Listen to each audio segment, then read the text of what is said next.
नमस्कार श्रोते हो. दीपक रेगे कथाकथन चॅनलवर तुम्हा सगळ्यांचं मनापासून स्वागत.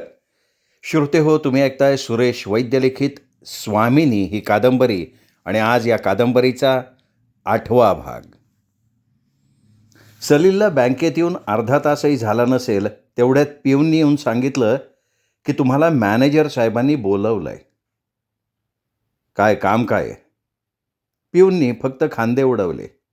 मला काय माहिती या अर्थाने. आलोच म्हणत सलीलनी समोरचं लेजर बंद केलं. उठला. कशासाठी बोलवलेलं असावं साहेबांनी? एखाद्या अकाउंटची चौकशी करण्यासाठी? का कोणत्या तरी पार्टीच्या लोनच्या सँक्शनच्या संदर्भात? का सध्या काय नवीन लिखाण चाललंय हे विचारायला?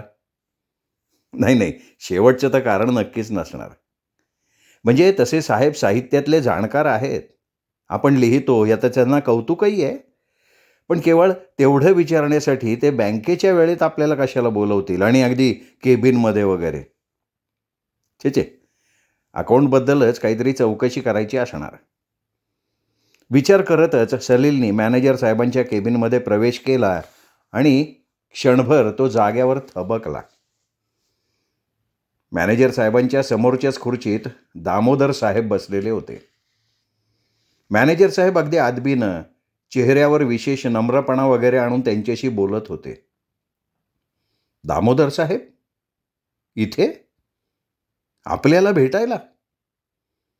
सलीलला मनातून कमालीचं आश्चर्य वाटलं. सलीलला बघताच दामोदर साहेब उठून उभे राहिले. मला जरा यांच्याशी बोलायचं आहे, तुमची परवानगी असेल? दामोदर साहेब मॅनेजरला उद्देशून म्हणाले. अवश्य अवश्य.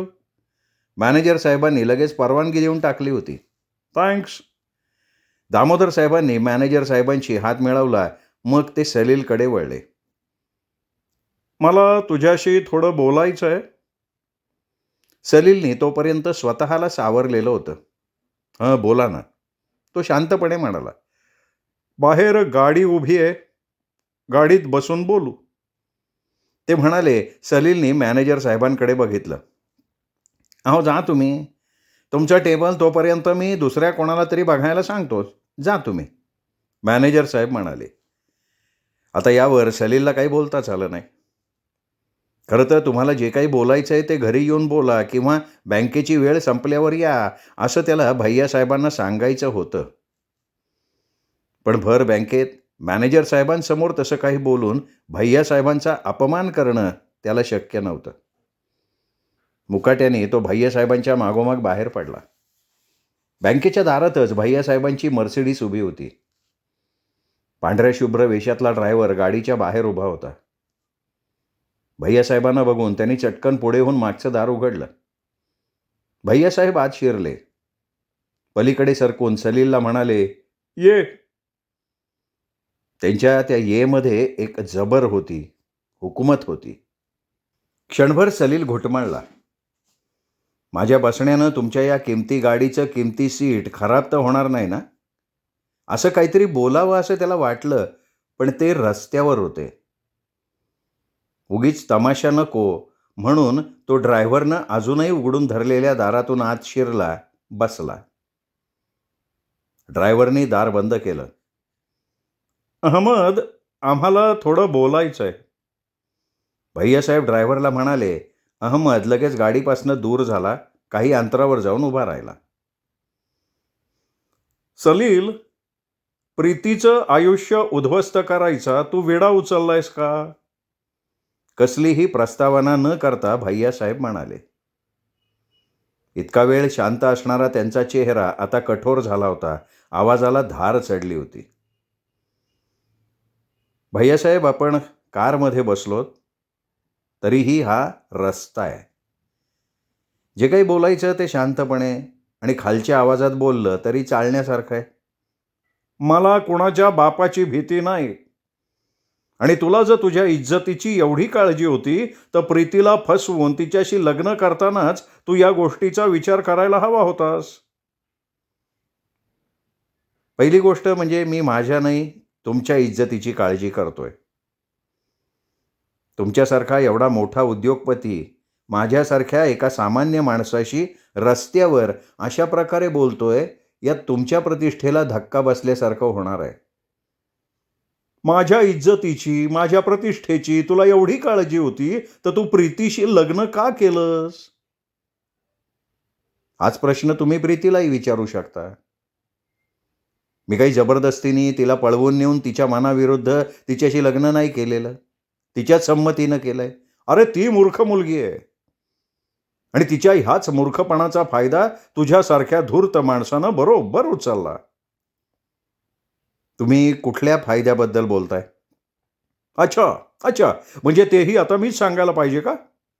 भैयासाहेब कुत्सित स्वरात म्हणाले. आपण काय बोलतोय ते आपल्यालाच कळत नाही, तिथे दुसऱ्याला काय कळणार, नाही का? सलील, तू मला शब्दांच्या भूलभुलैयात अडकवू नकोस. मी काय बोलतोय हे जेवढं मला चांगलं समजतंय तेवढंच ते तुलाही समजतंय. तुम्हाला जे काही बोलायचं आहे ते तुम्ही स्पष्ट शब्दात बोलाल तर फार बरं होईल. तुमचा वेळ हा तुमचा आहे, पण माझा वेळ हा बँकेचा आहे आणि त्या वेळेचे मला पैसे मिळतात. सलीलच्या त्या बोलण्यानं भैयासाहेब खवळले. म्हणाले, काल प्रीती कुठे होती याची तुला कल्पना आहे? हो, ती तुमच्या बंगल्यावर होती. सकाळी मी विचारल्यावर तिनेच मला सांगितलं. पण काल रात्री मी बंगल्यावर नव्हतो.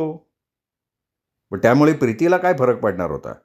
फरक पडणार होता नाही, फरक पडलाय. काल मी मध्यरात्री घरी परतलो तेव्हा प्रीती झोपेच्या गोळ्या खाऊन आपल्या बेडरूममध्ये पडली होती.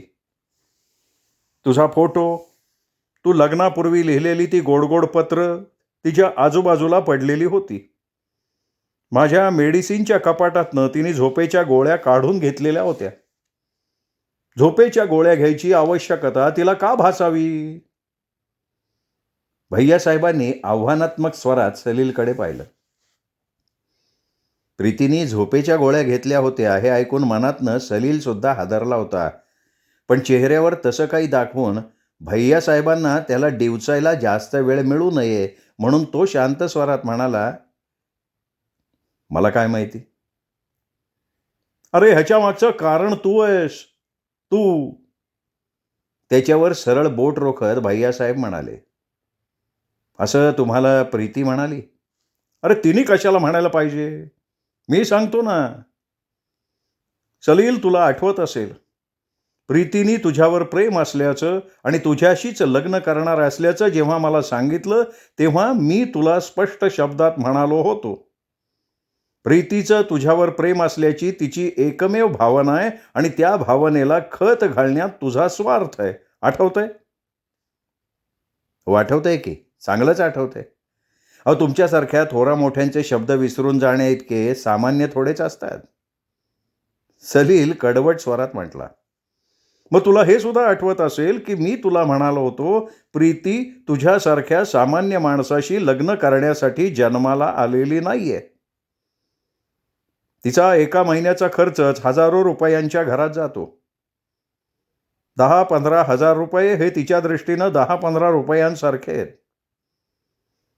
एवढे पैसे ती काय करते किंवा तिला कशासाठी हवेत असं तिला कधीच कोणी विचारलं नाही. आणि पैसे कसे आणि कुठून येतात याचा विचार करायची तिला कधी गरज भासली नाही. आणि आज पैशासाठी ती सैरभैर झाली आहे, कारण तिला देण्यासाठी तुझ्याकडे पैसे नाही आहेत. भैयासाहेबांनी अगदी त्याच्या वर्मावर बोट ठेवलं होतं. क्षणभर तो गप्प राहिला आणि म्हणाला, ठीक आहे, मी तिला समजावण्याचा प्रयत्न करीन. अरे नुसतं समजावून सांगण्यानं माणसाला लागलेल्या सवयी नाही तुटत सलील. उदाहरणच द्यायचं तर तुझं घे की. तुला समजावून सांगून तू तुझा स्वाभिमान सोडून देऊ शकतोस का? भैयासाहेबांनी फार छानपैकी त्याला शब्दात पकडलं होतं. बरं, मग तुमचं म्हणणं काय आहे भैयासाहेब? मी काय करावं असं तुम्हाला वाटतं? प्रीती माझी बहीण आहे, माझ्या सगळ्या संपत्तीची एकमेव वारस. मी तिला अशा प्रकारे उद्ध्वस्त झालेली बघू शकत नाही. हे बघ, तू तिच्या आयुष्यातून बाजूला हो. भैयासाहेब सलीलवर नजर रोखत म्हणाले. त्यांच्या नजरेला नजर देत सलीलला विचारलं, तुम्ही म्हणता म्हणून? तसं समज. नाही दामोदर साहेब, नाही. प्रीतीवर मी मनापासून प्रेम केलंय. तिच्यात मी असे काही गुण पाहिलेत की जे कोणा सर्वसामान्य स्त्रीत अभावानं आढळतात. तिचं हे आतलं रूप आहे ना, हे आतलं रूप अतिशय सुंदर आहे, अतिशय देखणं आहे. पण तिच्या ह्या आतल्या रूपाला दाबून टाकलंय आणि तिचं हे बाहेरचं रूप तुम्ही तिला दिलेलं आहे. आणि तेच तिचं बाह्य रूप तिच्या आजच्या सर्वनाशाला कारणीभूत होत आहे. मला खात्री आहे एक ना एक दिवस प्रीतीचं हे बाहेरचं रूप विरघळून जाईल, विरून जाईल. तिला स्वतःच्या व्यक्तिमत्वाची ओळख पटेल आणि तेव्हा तिला खरं जग काय आहे याची कल्पना येईल. आणि तोपर्यंत मी वाट पाहीन. याचा अर्थ तू तिच्या आयुष्यातून बाजूला व्हायला तयार नाहीयेस सर, तसं समजा. प्रीती आज कशीही वागत असली तरी तिचं माझ्यावर प्रेम आहे. तिने स्वतःच्या इच्छेनं माझ्याशी लग्न केलंय. हां, जर तिने स्वतःहून मला सांगितलं की सलील तू माझ्या आयुष्यातनं बाजूला हो, मला माझं आयुष्य एकटीला जगायचं आहे, तरची गोष्ट वेगळी. तू तुझा निर्णय सांगितलास. आता मी काय सांगतो तेही ऐकून ठेव. कोणत्याही परिस्थितीत, कोणत्याही किमतीवर मी माझ्या बहिणीचं आयुष्य उद्ध्वस्त होऊ देणार नाही, भले मग त्यासाठी मला. पण भैयासाहेब बोलत असताना सलीलने कारच्या दाराचं हँडल फिरवलं, दार उघडलं आणि झटक्यात तो कारमधनं बाहेरही पडला. बाहेर पडता पडता तो म्हणाला, तुम्ही तुमची धमकी जरूर अंमलात आणा. आणि मग एक मिनिटसुद्धा तिथे न थांबता तो पुन्हा बँकेच्या इमारतीत शिरला. दिवसभर सलील बेचैन होता. भैयासाहेबांच्या बोलण्यानं नाही म्हटलं तरी त्याला अस्वस्थ केलेलं होतं. त्यांचे ते शब्द एखाद्या बारीक कुसळासारखे सतत त्याला टोचत होते. तू प्रीतीच्या आयुष्यातून बाजूला हो. प्रीती तुझ्यासारख्या सामान्य माणसाशी लग्न करायला जन्माला आलेली नाही. पैसे कसे येतात, कुठून येतात याचा विचार करायची तिला कधी गरज भासली नाही. आज पैशासाठी ती सैरभैर झाली आहे कारण तिला देण्यासाठी तुझ्याकडे पैसे नाहीत. तिला पैसे हवेत, पैसे. या अशाच बेचैन मनस्थितीत संध्याकाळी तो घरी पोहोचला. पाहिलं, रोजच्याप्रमाणे आजही प्रीती घरी नव्हती. कुलूप उघडून तो घरात शिरला. तसाच आराम खुर्चीवर पडला. विलक्षण थकून गळून गेल्यासारखं त्याला वाटलं होतं. रिकामी नजर सगळीकडून भिरभिरत होती. बराच वेळ तसाच पडून राहिल्यावर तो उठला. भुकेची जाणीव झाली. सकाळी भैयासाहेबांच्या भेटीनंतर त्याला जेवण गेलंच नव्हतं. दिवसभरात फक्त 2 कप चहा त्याच्या पोटात गेलेला होता. तो उठला, आतल्या खोलीत गेला. खाण्यासारखं काही नव्हतंच आणि स्वतःच्या हातानं करण्या इतका उत्साह नव्हता. तोंडावर गार पाण्याचे हपके मारून तो बाहेर आला. नॅपकिननी तोंड पुसलं, केसांवर कंगवा फिरवला आणि मग पुन्हा कुलूप लावून तो बाहेर पडला. घरापासून काही अंतरावर उडप्याचं हॉटेल होतं. राईस प्लेटपासून स्नॅक्सपर्यंत सगळं काही तिथे मिळायचं. लग्नाच्या आधी तो इथेच जेवायचा. लग्नानंतर फार तर 1-2 महिने गॅप. प्रीती पुन्हा क्लबमध्ये जायला लागल्यावर पुन्हा त्या हॉटेलचा आसरा त्याला घ्यायला लागला होता. रोजच येत असल्यामुळे वेटर ओळखीचे झाले होते. सलील एका टेबलावर येऊन बसला. वेटरनं खांद्यावरच्या कपड्यानं टेबल साफ केलं. हाँ बोलो साहब, क्या लाओ? अरे जो भी अच्छा बना हो और गर्म हो लेके आओ. साहब अच्छा खाना तो सिर्फ घर में बनता ना साहब, होटल में तो. वैसे साहब एक बात पूछूं, बुरा नहीं मानोगे? वेटर थोडा सलीलच्या जवळ आला. या वेटरची आणि सलीलची थोडीशी अधिक ओळख होती. आपल्या पहिल्या कादंबरीत त्यांनी एका अनाथ नायकाची कथा चितारली होती. हा नायक हॉटेलमध्ये वेटरचं काम करतो आणि त्यासाठी सलीलनी या वेटरकडनं हॉटेलमधल्या नोकरांच्या जीवनाविषयी, त्यांच्या कामाच्या पद्धतीविषयी समग्र माहिती मिळवली होती. त्यामुळे त्या कथेत अधिक वास्तवता आली होती नायकाचं चित्रण सलीलला जास्त ठळकपणे करता आलं होतं. तर त्यामुळेच या वेटरची आणि सलीलची थोडी जास्त घनिष्ठता होती. त्याचाच फायदा घेऊन वेटर त्याला काहीतरी विचारू बघत होता. अरे हां, पूछो ना, सलील त्याला म्हणाला. साहब, आपने कहा था आपकी शादी हो गई ली. हाँ, हो गई है. तो आपकी मिसेस की तबीयत ठीक है ना साहब? हाँ है, मगर तुम क्यों पूछ रहे हो? ऐसे ही ना साहब. क्या है ना साहब, आप रोज़ यहीं पे आते हैं खाना खाने को, इसलिए मैं समझा. जाने दो. खैर, बोलो बोलो, क्या लोगे? सलील वेटरच्या त्या विचारण्यानं काहीसा सुन्न झाला होता. साली आपल्या संसाराची लक्तरं आता पार वेशीपर्यंत टांगली होती का काय? आपण रोज हॉटेलमध्ये जेवायला येतो याचं या वेटरला वाईट वाटतं, पण प्रीती, जिने आपल्याशी लग्न केलं, आपल्यावर प्रेम केलं, ती मात्र या बाबतीत उदासीन आहे. एक वडा सांबार लेके आओ. सलीलनी चटकन ऑर्डर दिली, वेटरला पाठवून दिलं. त्या विषयावर उगाच बोलणं वाढू नये म्हणून.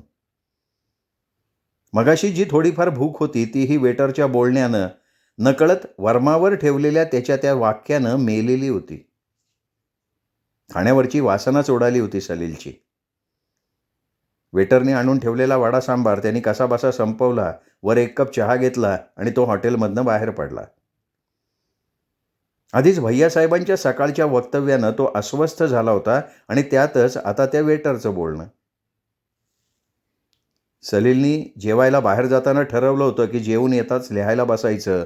आता पूर्ण लक्ष लिखाणावर केंद्रित करायचं, पण आता त्याचा मूड गेला होता. घरी येताच कपडे न बदलता तो तसाच आराम खुर्चीत पडला. कार एक झटका देऊन थांबताच प्रीतीने डोळे किंचित किलकिले केले. ड्रायव्हिंग सीटवर बसलेल्या राकेशकडे तिने बघितलं आणि विचारलं, घर आलं? हो. तिच्या मावसल शरीरावरनं नजर फिरवत राकेश म्हणाला, माझ्या नवऱ्याचंच घर आहे ना हे? हो. अच्छा. Good night. प्रीतीने कारचा दरवाजा उघडला. गुड नाईट, राकेश म्हणाला. खरं तर तिचा हात धरून तिला आत ओढावी, घट्ट मिठीत धरून तिच्या ओठांचं एक चुंबन घ्यावं अशी त्याला तीव्र इच्छा झाली होती, पण प्रीतीचे ते शब्द, तुमच्या खानदानातच हा निलाजरेपणाचा गुण आहे असं दिसतंय. 2 पेग प्यायल्यामुळे मी इतकी बेहोश झालेली नाहीये की तुझ्या बोलण्याचा अर्थ माझ्या लक्षात येऊ नये. मी विवाहित आहे आणि माझा नवरा पुरुष आहे. परपुरुषाची सोबत घेण्याइतकी मी अजून खालच्या पातळीवर उतरलेली नाही. काल प्रीतीने इतक्या स्पष्ट शब्दात केलेली त्याची निर्भत्सना तो अजून विसरलेला नव्हता, म्हणूनच मनात आलेला विचार त्याला कृतीत उतरवता आला नाही. मोठ्या प्रयत्नाने त्याने आपल्या मनातल्या इच्छेवर ताबा मिळवला होता. प्रीतीला गुड नाईट करून राकेश निघून गेला. प्रीती आपली काहीशी अडखळणारी पावलं सावरत चालायला लागली. सलील सकाळी बँकेत निघून गेल्यावर प्रीती स्वतःच्याच विचारात बराच वेळ हरवून गेली होती. साधारण दुपारच्या सुमाराला रेवती तिच्याकडे आली होती. तिला घेऊन ती आपल्या बंगल्यावर गेली होती. रेवतीचे आईवडील बाहेरगावी गेले होते. राकेशही बंगल्यात नव्हता. रेवतीच्या बेडरूममध्ये मग बराच वेळ प्रीती आणि रेवती गप्पा मारत बसल्या होत्या. प्रीती फारसं काही बोलत नव्हती. रेवती मात्र आपल्या बॉयफ्रेंड्सचे एक एक किस्से सांगत होती. त्यांच्याबरोबर केलेल्या मौजमजेचं वर्णन करत होती. अंगावरचे कपडे बदलावेत इतक्या सहजपणे रेवती पुरुष बदलत होती. आणि प्रीतीला रेवतीचं हेच वागणं आवडत नव्हतं. यापूर्वी प्रीतीने रेवतीच्या या वागण्याबद्दल कित्येकदा आपली नाराजी व्यक्त केली होती. तिला समजावून सांगितलं होतं. पण आज मात्र रेवतीचं बोलणं ती फक्त ऐकून घेत होती. त्यात तिला मुळीच रस नसला तरी रेवतीला लेक्चर देण्याच्या मूडमध्ये ती स्वतः नव्हती. संध्याकाळच्या सुमाराला राकेश आला होता आणि मग त्याच्याच आग्रहाखातर आणि रेवतीनंही आग्रह केला म्हणून तिने बियर घेतली होती. पहिल्यांदा थोडी थोडी म्हणता म्हणता एक अख्खी बियरची बाटली तिच्या पोटात गेली होती. बरीच रात्र झाल्यावर प्रीती मग किंचित भानावर आली होती आणि राकेशला तिने घरी सोडण्याची विनंती केली होती. राकेशनेही कसलेही आडेवेडे न घेता तिची विनंती मान्य केली होती. बाहेर कार थांबल्याचा आवाज झाला आणि डोळे मिटून आराम खुर्चीवर पडलेल्या सलीलला जाग आली. प्रीती आली असावी. त्यांनी मनगटावरच्या रिस्टवॉचमध्ये बघितलं. 10:30 वाजले होते. वेळेचं बंधन प्रीतीने कधीच झुगारून दिलं होतं. दाराचा आवाज झाला. प्रीती आत आली. तारवटलेल्या डोळ्यांनी आत बघत राहिली. मग एक एक पाऊल उचलत उचलत ती कॉटकडे चालायला लागली. इतर वेळ असती तर सलीलने तिच्याकडे लक्षही दिलं नसतं, पण आज प्रीतीच्या चालण्यातला तो अनैसर्गिकपणा, एक एक पाऊल उचलताना जाणारा तिचा तोल. भैयासाहेबांचं बोलणं पुन्हा त्याच्या कानात घुमायला लागलं. प्रीतीला पैसा हवाय. पैसा नसल्यामुळेच ती सैरभैर झाली आहे. ती स्वतःचं आयुष्य उद्ध्वस्त करू बघतीये आणि याला कारणीभूत तू आहेस, फक्त तू. सलील ताडकन खुर्चीतनं उठला. प्रीतीच्या समोर जाऊन उभा राहिला. प्रीती थांबली. आपल्या जड झालेल्या पापण्या उचलून तिने सलीलकडे पाहिलं. क्षणभर तिच्या डोळ्यात अनोळखीपणाचे भाव आले, पण तिला त्याची ओळख पटली. त्याच्याकडे बघत ती हसली, पण ते हसणं नेहमीच्या दिलखुलास प्रीतीचं प्रसन्न हसणं नव्हतं. त्यात एक नशाळलेपण होतं. गढूळ पाण्यावर तरंग उठावेत ना, तसं. सलील डिअर, तू अजून जागाच आहेस सलील? त्याच्यासमोर हात नाचवत ती म्हणाली. हो, कारण तू माझी झोप उडवली आहेस, सलील तीव्र स्वरात म्हणाला. मी? कमाल करतोयस. अरे हे तू लग्नाच्या आधी म्हणत होतास. तोच डायलॉग पुन्हा आज. सूट होत नाही रे, सूट नाही होत आज तो. प्रीती, खरं तेच म्हणते मी. लग्नापूर्वी ना तू असंच काही ना काहीतरी बोलत असायचास. आता तर मी तुझ्या जवळ आहे आणि तरी सुद्धा तू. जवळ जवळ कुठेस प्रीती तू? लग्नापूर्वी होतीस ना, त्याहीपेक्षा आज माझ्यापासून तू दूर गेली आहेस. सलील उदास स्वरात म्हणाला. बघ बघ बघ, किती अंतर आहे आपल्या दोघात, फक्त एका हाताचं. असं म्हणत प्रीतीने आपला हात लांब करून सलीलचा दंड धरला. प्रीती, अगं शरीराच्या अंतरापेक्षा मनाचं अंतर फार महत्वाचं असतं. या घराची स्वामिनी आहेस तू. तुझ्याशिवाय हे घर किती रिकामं रिकामं वाटतंय.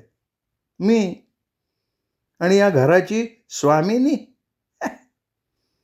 या असल्या घराचं स्वामिनी पद नकोच आहे मला. तुला आता कदाचित विसर पडला असेल. तू लग्नाच्या आधी वचन दिलं होतंस मला. माझ्यासाठी तू एक सुंदर देखणा बंगला बांधणार होतास आणि त्याला स्वामिनी असं नाव देणार होतास. मी ते वचन विसरलेलो नाहीये प्रीती. तुला दिलेलं वचन मी पूर्ण करीन, आज नाही तर उद्या. पण त्यासाठी मला तुझ्यासुद्धा सहकार्याची गरज आहे. आज नाही तर उद्या. हां, कदाचित मी मेल्यावर माझ्या स्मृतीप्रित्यर्थ तू बंगला बांधशील आणि त्याला स्वामिनी असं नाव नक्की देशील. माझी तेवढी खात्री आहे बरं का, माय डिअर हजबंड. प्रीती, तू दारू प्यायली आहेस? तुझ्या लक्षात आत्ता आलंय? अरे असा कसा रे तू नवरा? प्रीतीच्या आवाजात व्यंग होतं. प्रीती, मी स्वप्नातही कल्पना केली नव्हती की तू इतक्या खालच्या पातळीवर उतरशील. तुला स्वप्न बघायची फार हौस आहे बघ सलील. पण आता तुला कल्पना वगैरे करायला नको. हां, वस्तुस्थिती आणि स्वप्नातलं अंतर आता लक्षात आलं असेल. हां, प्रीती म्हणाली आणि त्याला ओलांडून कॉटकडे जायला लागली. सलीलनी पुढे होऊन प्रीतीचा दंड धरला. त्याचवेळी त्याचं लक्ष तिच्या डाव्या हाताच्या मनगटाकडे गेलं. तुझं रिस्टवॉच कुठं आहे प्रीती? प्रीतीने आपला दंड सलीलच्या पकडीतून सोडवून घेतला आणि त्याच्याकडे बघत ती काहीशा बेपर्वा आवाजात म्हणाली. टाकलं विकून. विकून टाकलंस? सलीलने विस्फारित नजरेनं काहीशा अविश्वासानं विचारलं. ते घड्याळ संपूर्ण सोन्याचं होतं. त्या घड्याळाची किंमत किमान 3,500-4,000 रुपये होती. विकलं. तुझ्याकडे पैसे नव्हते. मला पैशाची आवश्यकता होती. विकून टाकलं. आणि आता विकण्यासारखं काही नाही राहिलेलं, तर मग काय विकणार? स्वतःला विकणार? सलीलने काहीशा संतप्त आवाजात विचारलं. प्रीती फक्त त्याच्याकडे बघून हसली. त्याचं ते चिडणं, त्याचा होणारा संताप बघून नकळत आतून तिला आनंद होत होता. सलीलचा नेहमीचा शांतपणा तिला विलक्षण जीवघेणा वाटायचा. म्हणूनच त्याचं हे चिडणं, हे संतापणं बघून तिला बरं वाटलं होतं. याला असं चिडवत राहायला हवं, याला संतापत ठेवायला हवं. निदान त्यामुळे तरी. प्रीती, तू मला म्हणाली होतीस की माझ्यामुळे तुला तुझ्या मित्रांमध्ये, सोसायटीमध्ये मान खाली घालायला लागते, कारण तू एका प्रतिष्ठित माणसाची बहीण आहेस. आता तुझी ती प्रतिष्ठा कुठे आहे? आता कुठे आहे तुझी ती मानमर्यादा? माझ्या गरिबीमुळे तुझं सगळीकडे हसू होतं, आणि आता तुला काय वाटतंय? एवढ्या रात्री दारू पिऊन घरी येण्यामुळे लोक तुझा जय जयकार करत असतील? या बाईने काय पराक्रम गाजवलाय असं म्हणून तुझं कौतुक करत असतील? क्षणभर थांबून सलीलच पुढे म्हणाला, स्वतःचा नाही, माझा नाही, पण निदान लोकांचा तरी विचार कर. दारूच्या नशेत लडखडत्या पावलांनी कारमधून उतरून इथे येईपर्यंत किती लोकांनी तुला बघितलं असेल? तुझ्याविषयी काय भ्रम करून घेतला असेल त्यांनी? स्वतःला एवढं चीप बनवून घेऊ नकोस. मला नाही लोकांची पर्वा, प्रीती पण त्याला म्हणाली. पण मला आहे ना प्रीती, मला आहे लोकांची पर्वा. कारण मला या लोकांच्यात राहायचं आहे, या लोकांच्यात मला जागायचं आहे. हे लोक सर्वसामान्य आहेत, नाकासमोर बघून चालणार आहेत. प्रीती, तुमच्या हाय सोसायटीतले नीती नियम मला माहिती नाहीत, त्यांनाही माहिती नाही आहेत.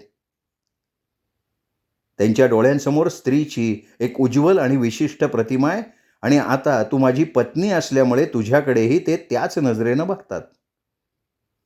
तुला जर त्यांनी या अवस्थेत बघितलं तर त्यांच्या मनातल्या तुझ्या प्रतिमेला तडा जाईल प्रीती, आणि तुझ्याबरोबर माझ्यासुद्धा. अरे तू आणि तुझा हा भुक्कड समाज, मला याच्याशी काही घेणं नाही आहे. हे बघ प्रीती, मला शेवटचं सांग, तुझा विचार तरी काय आहे ग? शेवटी काहीसा अगतिक, असहाय्य स्वरात सलील म्हणाला, सध्या तरी माझा विचार झोपायचा आहे. असं म्हणून प्रीती कॉटजवळ गेली आणि पायातले सँडल एका बाजूला उडवत सरळ कॉटवर आडवी झाली. आणि सलील, तो बिचारा हतबल, असहाय्यपणे उभा राहिला होता.